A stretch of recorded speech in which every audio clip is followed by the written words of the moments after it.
Hey everybody, Rob Maurer here, and as you can see, we're switching it up a little bit. We are out at an airport hangar. That is because behind one of these hangars is the brand new Plaid Model S, first one in Wisconsin. We're gonna get a chance to go through all the new features and maybe see what this acceleration is all about. Here we go.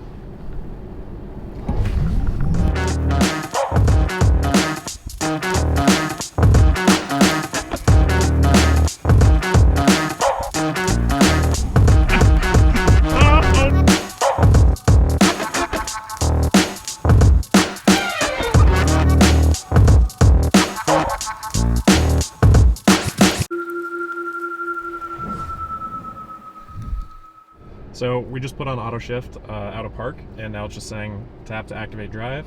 So I'll tap the brake, and there it is saying, you know, go forward, and you just go. Pretty smooth. First drive in the Plaid. That was so easy. The Yoke. It's really not too bad. Yeah, what are your thoughts on the Yoke so far? Like, once you get used to it, like sometimes I'll do a sloppy U-turn and grab at the top. Yeah. But, yeah, exactly. Because they moved the horn to there.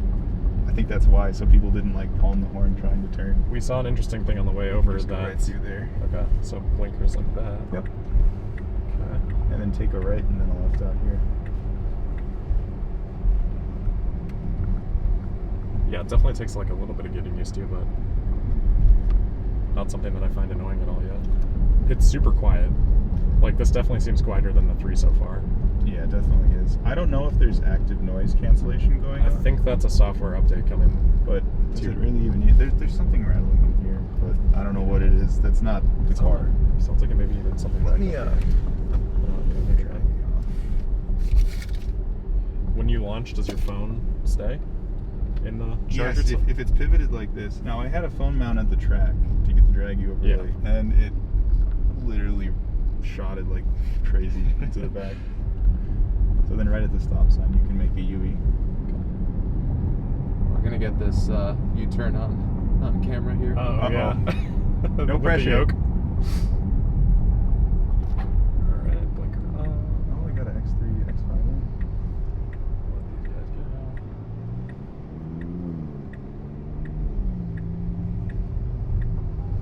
go. Oh, one-handed like a pro. You got it. Yeah, I would get used to this in a day. Stop truck UE. Just out of curiosity, can we do it autopilot? Sure. So, is that this then? Double tap that? You push this dial in once. Push this in once. Okay. Restricted to 50 right now, but no, I guess I can accelerate us. So then does coming out of it, do you just push this if you don't want to do the brake? It's actually pretty natural. That's like nicer than having to do like the double tap down on the stock. Left foot all the way down, hard down on the brake. Okay. Left foot? Yep. Like all the way down. Okay. And then floor it. Okay.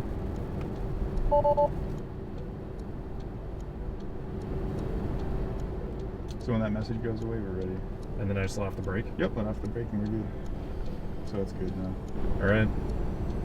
Here we go. Oh my god! Yeah, that was already 75. 2.46 without rollout, man. by the way. That's the fastest 0 to 60 off the track I've ever gotten. Alright, so 2.46 seconds, 0 to 60. We didn't quite hit under that 2-second flat mark, but remember, this time is without the 1-foot rollout. In Motor Trend's testing, that took them 0.21 seconds. And our time here is without a prepped surface. We were also at about 75% state of charge, though that seems to be much less important on the Plaid. And probably most impactfully on this run is that we had well over 500 pounds of people and gear, easily adding more than 10% of weight to the car. But the real amazing part happens after 60. So here we go.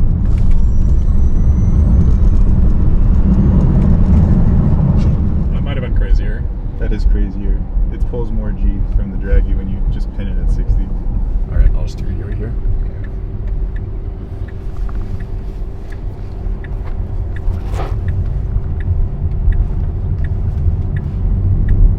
Got a little stretch here.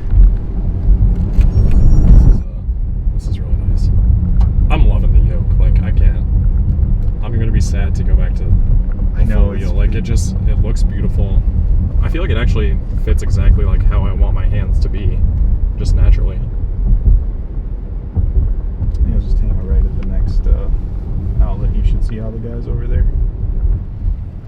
Alright, I wonder if this, oh, we have to be in park to do the auto shift, I guess, so. So we're thinking like that then. Okay, simple enough.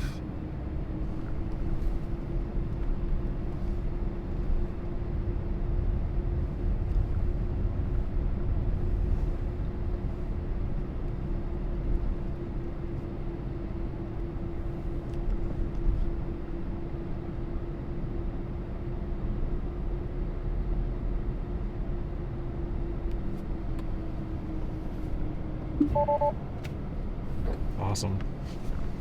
Thanks for letting me drive it. Absolutely. That was so fun. It's been an honor. I feel like I've come full circle. It really has been watching full the circle. coverage with you and We've then both come now full driving circle, the car. yeah. So we just got back from the drive. That was a ton of fun. My heart is still racing like 10 minutes later. We're just going to go through some of the features of the interior, some of the new elements of the Plaid Model S, the refreshed Model S. First thing, as I said during the drive, I'm loving the yoke. I'm going to miss it when I get back in the Model 3. It's easy to control. I think I would have been fine doing a 3-point turn right away. We did a U-turn and things were fine. The only thing I'm having a little bit of, learning curve on is the blinkers, just because I'm not naturally inclined on which is left and right yet. So I kind of have to take a glance down and just make sure I'm right. But I think after a few miles, you probably get the hang of that. The person we're driving with, Steven, said that he's only got 175 miles on the car so far, and he said he's used to it already. So yeah, I think, no issues on my end from the yoke. I think people should not have any problems with that. In terms of the UI and the screen here, obviously you can see Tesla's got the center screen as well as, or the driver display as well as the center screen here. This is supposed to tilt eventually. Our understanding is that that's currently software locked, but hopefully that's going to be a feature that Tesla adds soon. So it's not tilting right now, or swiveling, I guess, more precisely. But you can see that the UI is kind of flexible here. So you've got the ability to kind of swipe and relocate things as you want them. Same thing with the navigation down here. I'm not going to play with it too much, but you can, move around things that you want to actually have access to all the time or not access to. All right, we are here in the back seat now of the Plaid Model S. It definitely feels spacious. So I'm 6'2", and I definitely have plenty of headroom here, even with my hat on. And as you can see, if I'm sitting here, again, long legs, there is a little bit of a, still my legs are not flush with the seat here. But again, if you're not a pretty tall person, I think you're going to be fine in the back. And I would certainly be comfortable enough for, a bit of a trip in the back seat as well. And then we've got, of course, the new 8-inch screen in the back here. So as you can see, just like in the front, you've got your airflow controls from sort of a hidden ventilation system up underneath the center console here. Just same functionality as you would see in the front seats, which is really nice. Looks like we've got a couple of USB charging down here. And then of course you can control, different media, seat heat, music if you want, and volume control as well. So some nice functionality. I think eventually there's also gaming capability too, but I think we're still waiting on that at this point in time. All right, let's wrap this up with a couple of quick final thoughts on the Plaid Model S. First off, huge shout out to Steven for letting us spend a couple of hours with his brand new Plaid Model S. He couldn't have been a better host. Really appreciate that. As for the vehicle itself, acceleration, what more is there to say? I think Jason Comisa put it best when he said it just doesn't stop pulling. Tesla has always had incredible 0 to 60 times across their vehicles, but especially on the Model S. The Plaid takes that up a step. But after that, the Plaid just gets even crazier. At 60 miles per hour, the Plaid is delivering more than 40% more horsepower than the previously highest performing Tesla had ever been able to do. Again, it just doesn't stop pulling. Everybody that drove the car uttered some semblance of that statement. If you're coasting along at 40 or 50 miles per hour and you floor it, it's going to feel like a launch, no question about it. Now, does everyone need that kind of performance? Absolutely not. No way, no how. But if you're tracking your car, the Plaid is going to be absolutely next level, and as I mentioned, Tesla has done a lot to make sure that this power is repeatable. And while we didn't have time to test out that sustained performance, Motor Trend has said that Tesla has been true to their word on that. and that they have never tested a car so robotic in its consistency. After the acceleration wears you out, because it will, you still have this amazing luxury sedan, plenty of room for 5 passengers, 5-star safety rating, one of the safest vehicles on the road. It's quiet, very quiet, no engine noise to deal with, just the nice whirring sound of those 3 electric motors, and it's efficient. You're going to get 100 miles per gallon equivalent with this vehicle, yet it's basically a hypercar. Tesla being able to package all these things together in a single vehicle is truly mind-blowing, and then you get to the price, $130,000. That's a lot of money. But the performance alone here is equivalent to vehicles that cost upwards of $2 million, and none of those are going to come anywhere close to the Plaid Model S in terms of space, in terms of safety, and in terms of efficiency. The Model S Plaid is in a league of its own. As for the interior, this is certainly a step up for Tesla. Maybe some elements aren't going to compare with the highest end luxury Mercedes or something like that, but it feels great, it's comfortable, and especially if you value functional minimalism, it looks amazing. For me, the steering yoke was actually a key element of the entire cabin feel. Not only is it a huge head turner for anybody new to the vehicle, visually it really opens up the dash. Something about it just feels cleaner than a steering wheel would. It really opens up that space. And of course, it contributes to that feeling that you get from time to time that you're driving some sort of weird alien spaceship. From a utility perspective, as you saw on the short drive, my first time driving it, I didn't have any problems. There was never a point where I was wishing for a steering wheel. Some journalists have said that it's, troublesome at low speed. That was not my experience at all. Maybe that would change with more testing under different circumstances, but I think it's actually more likely that you just become more used to the yoke after a longer period of time. The only thing I didn't really like about the setup was not having a turn signal stock. I think it's a little bit non-intuitive to figure out if you're pressing the left or the right button. They're very close together. And while there is actually haptic feedback on those signals, it does take some getting used to figure out if you're doing a hard press to keep the signal on, or if you did a light press just to signal for a lane change briefly, something like that. That being said, it's not something that would stop me from ordering. I think over time, that would become second nature. On the other side of the steering column, the gear select stock I did not miss at all. Engaging or disengaging autopilot was actually much easier with this setup, and I think even in a 3-point turn, even with the yoke, changing gears on the display is simple. We didn't get much time to test out auto shift from park, but when we did, it was fun, and I think that's going to be a nice feature for people as well.